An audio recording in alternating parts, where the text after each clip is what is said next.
फोथायनाय दङ जेरावहाय एकर्ड खालामनायनि गेजेरजों मोनफ्रोमबो एकर्ड खालामग्राफ्रा इन्टारिम गभर्नमेन्टखौ खालामबोदों आरो थिग बिदिनो जोंहा मोनसे फोथायनाय दङ जे बे बारावहाय जोंनि एनडिबिनि गायसनगिरि रन्जन दैमारि बिथांखौ जों लोगोसे जोंनि साद' कमरेडफोर जायफ्रा जेलाव दङ बिथांमोनखौ जोङो जुलाइ दाननि पार्लियामेन्ट सेसननि 125 एमेन्डमेन्ट बिल पास जानायनि सिगांनो बख'नानै गासैबो रायजो राजानि साजेसन बायदियै सुबुरुन बायदियै जोंनि एनडिबिनि गायसनगिरि रन्जन दैमारिखौ फैगौ इन्टारिम गभर्नमेन्टआव जोङो बर'लेण्डनि बा बिटिआरनि चिफ बानायनो थाखाय जों थांखि खालामदों। खुलुमबाय गासैनिसिमबो गोजोन फुंबिलि जासिहरनाय जाबाय। मैयाहाय आं मोनसे खौरां बिजोङाव नुदों रनजित बसुमतारीनि बाबा आं मोनसे जाथायखौ गोसोखांहोनि जेब्ला 2013-14 बेनि गेजेराव अब्लाना रनजित बसुमतारीया हाग्रायाव AK-47 खौ लानानै 81 खौ लानानै थिफुदलामोन गोरामोन। अब्लानि समाव रन्जन दैमारिखौ बिथाङा स्टेटमेन्टआव मा लिरदोंमोन पेपार स्टेटमेन्टआव ओमफ्राय माखासे ओरैबायदि गाज्रि बिनानावनि खोथा लानानै न'खरनि फेमिलि बाथ्राखौ लानानै रन्जन दैमारि सारनि सायाव गोबां बाथ्रा लिरदोंमोन। बिथाङाथ' गोबां खोथा बुंदों फुराना गोजाम जाथाय हाग्रामा महिलारी सारनि बाथ्राखौ रायखाङो। नाथाय फेरेंगाया गावनि खुद आफादगिरि रन्जन दैमारिखौ बिथाङा थिफुदला बाथ्रा बुंदोंमोन। म्यानमार हाग्रायाव टाक्कायाव थानानै बिथाङा बुंदोंमोन आखायाव हाथियार दंमोन बिनाव AK-47 आरो लोगोसे 81 बा HK जायखौ बुङो हेक्लार ना बैस्लेखौ आर्म्सखौ लानानै बिथांमोना थिफुदलामोन।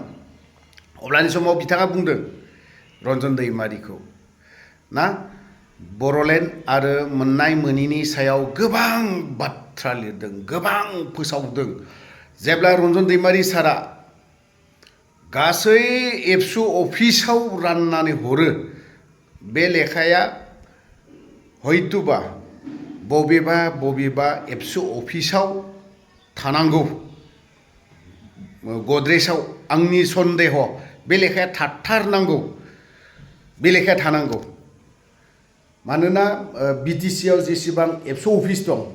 रानसावनानै होदोंमोन रायजो राजानाव राननानै होदोंमोन। आंनावबो दङ रुम सोलायनानै बे लेखा फाइला बबेयाव दोनसन्ना लाखो आं नागिरना मोनाखै नङाब्ला आं बोदलानानै फरायनानै खोन्थागौमोन। आं रनजित बसुमतारी नोंथाङा दिनै इन्टारिमनि बाथ्रा बुंदों ना इन्टारिमनि बाथ्रा दिनै नोंथाङा MLA इलेक्सनाव देरहाजानो लुबैनानै दिनै रन्जन दैमारि सारनि बाथ्राखौ नोङो जेब्ला इन्टारिम जों मोनो सालायनो मोनो अब्लाना बिनि सिफआ जाहैगोन रन्जन दैमारि। नोंथांमोननि सरकारा 5 बोसोर मा खालामखो? इउजि ब्रह्मआ दिनै फंनैसो बाथ्रा बुंनो हायोमोन प्रमद बर'आ दिनै बुंनो हायोमोन जों थिफुदला खालामनो हायोमोन। प्रमद बर'आ मानो खालामाखै? रनजित बसुमतारी मानो बुङाखै नोंसोरो? जोङो रन्जन दैमारि सारखौ जुदि उदां खालामाबा आरो बेलाव जुदि आरो बिनि केसा उइथ्र' जायाब्ला जों सरकार सालायनायाव थाया जेब्लायबो अपोजिसनाव जों थाबाय थागोन। बे खोथाखौ मानो बुंनो हायाखैमोन? बुंनांगौना बुंनाङामोन? एनडिबिनि मेन सागानगिरियानोथ' रन्जन दैमारि। दिनै रन्जन दैमारिखौ नागारनानै नोंसोरो दिनै 5 बोसोर सालायलांदों। नों 5 बोसोर EM जादों 5 बोसोर EM जादों रनजित बसुमतारी। नों दिनै रन्जन दैमारिखौ गारनानै दिनै MLA इलेक्सनाव देरहागोन साननानै नोंथाङा बुंबावदों गोबां बाथ्रा बुंदों रन्जन दैमारिनिखौ लानानै लाजिनो मोनाखै। आं लाजिनानै गांलाब गोग्लैनानै थागौमोन। नों बायदि EM 3rd क्लास EM जानायमोनब्ला नोंथांमोना बुंनो हायोमोन गबिन्द चन्द्र बसुमतारीया बुंनो हायोमोन रनजित बसुमतारीया बुंनो हायोमोन आरो लोगोसे नैबे सावरायग्रा बिथांमोना बुंनो हायोमोन। नोंथांमोना पावाराव दङमोन 5 बोसोर जों UPPLनिफ्राय जों ओंखारगोन सानजारांमोना बुंनो हायोमोन मानो बुङाखै? MCLA ल' जानानै थादों। बड'सामोना MLA जादोंमोन बिथांमोना बुंनो हायोमोन दिनै बड'सानि बाथ्राखौ बुंनो थाङोब्ला दुखुनांथावना दिनै बिथांमोना बुंनो हायोमोन प्रमद बर'आ जुदि रन्जन दैमारिनि सायाव जुदि रन्जन दैमारिनि प्रति सिन्ता खालामोमोनबा बे 5 बोसोराव जोङो सरकार दानायाव जों थाफाया नांगौबा जों अपोजिशन हिसाबैनो थाबाय थागोन UPPL हिसाबै थेवबो जोंनो रन्जन दैमारिखौ उदां खालामनानै होनांगौ अब्लासो जोङो